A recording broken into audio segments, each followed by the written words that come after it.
నారా లోకేష్ స్ఫూర్తితోనే మనం world cup గెలిచాం మహిళలు అని చెప్తున్నాడు. గెలిచారు కాబట్టి అతను ఈ విధంగా మాట్లాడుతున్నాడు. అది ఓడిపోతే అది కూడా చెప్పగలడా? ఆ చెప్పుకోలే దమ్ముందా సాంబశివరావు దగ్గర? గెలిచారు కాబట్టి నారా లోకేష్ స్ఫూర్తితో గెలిచారని చెప్తున్నాడు. ఎందుకని ఆ విధంగా చెప్పడం? ఎందుకని చెప్పడం వల్ల దానివల్ల మనం ఉన్న పరిస్థితులు చెప్తున్నాను. ప్రతిదానికి కూడా ఈ టీవీ5 సాంబుడు అనే వ్యక్తి వాళ్ళ క్రెడిట్లో వేసుకోవడానికి మొన్నటికి మొన్న తిలక్ వర్మ అనే వ్యక్తి కూడా మన క్రికెట్ ఆడితే దానికి కూడా ఆ సహనం అనేది నారా లోకేష్ చూసుకునే తిలక్ వర్మ ఆ విధంగా వాళ్ళు మన ఆడిన ఆట కూడా గొప్పగా ఉందని చెప్పేసి దీన్ని ఇది చేస్తున్నాడు.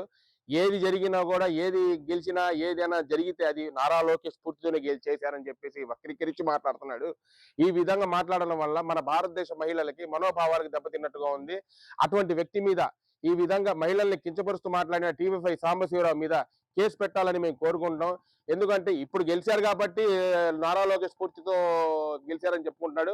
అది ఓడిపోతే చెప్పుకోగలడా? ఇదే టీవీ5 ఛానల్లో ఎవరి మీద పెట్టేవాడు అప్పుడు? ఈ విషయం కూడా చెప్తున్నాను. ఇప్పుడు నారా లోకేష్ స్ఫూర్తితోనే గెలిచారన్నారు. ఇప్పుడు ఏమైనా ఓడిపోతే జగన్మోహన్ రెడ్డి గురించి చెప్తాడు. ఈయన ఏమైనా ఆలోచన ఉందా సాంబశివరావు? అసలు ఇటువంటి వ్యక్తులు ఏ విధంగా టీవీ5లో మాట్లాడుతున్నారో మాకైతే అర్థం కావట్లేదు. ప్రతిదానికి కూడా చంద్రబాబు నాయుడు నారా లోకేష్ ఈ మాటలు తప్ప వేరే వ్యక్తులు ఎందుకు గుర్తు రావట్లేదు ఎంతవరకు?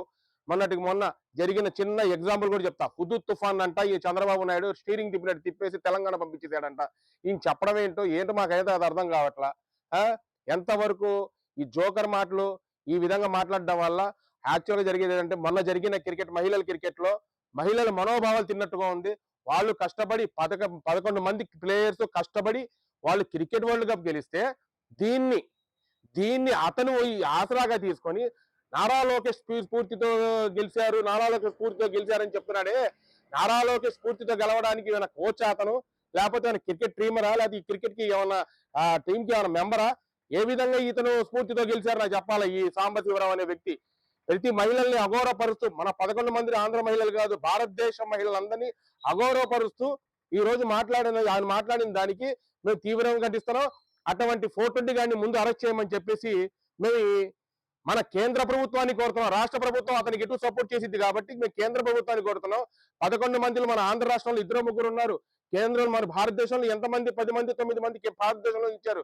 వీళ్ళందరూ కలిసి నారా లోకేష్ స్ఫూర్తితో వెళ్ళి కళాకార నారా లోకేష్ గారు కోచింగ్ తీసుకున్నారా స్ఫూర్తితో గెలవడానికి? ఏం మాట్లాడుతున్నాడో తెలియట్లా. అలాంటి వ్యక్తి ఈ విధంగా పెయిడ్ ఛానల్ పెట్టుకొని స్ఫూర్తి అని, నారా లోకేష్ స్ఫూర్తి అని, చంద్రబాబు నాయుడు స్ఫూర్తి అని చెప్పడం ఇదే బాధాకరం.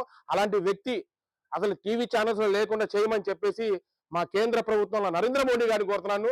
ఈ సన్నానిస్ గారిని అరెస్ట్ చేయమని చెప్పేసి.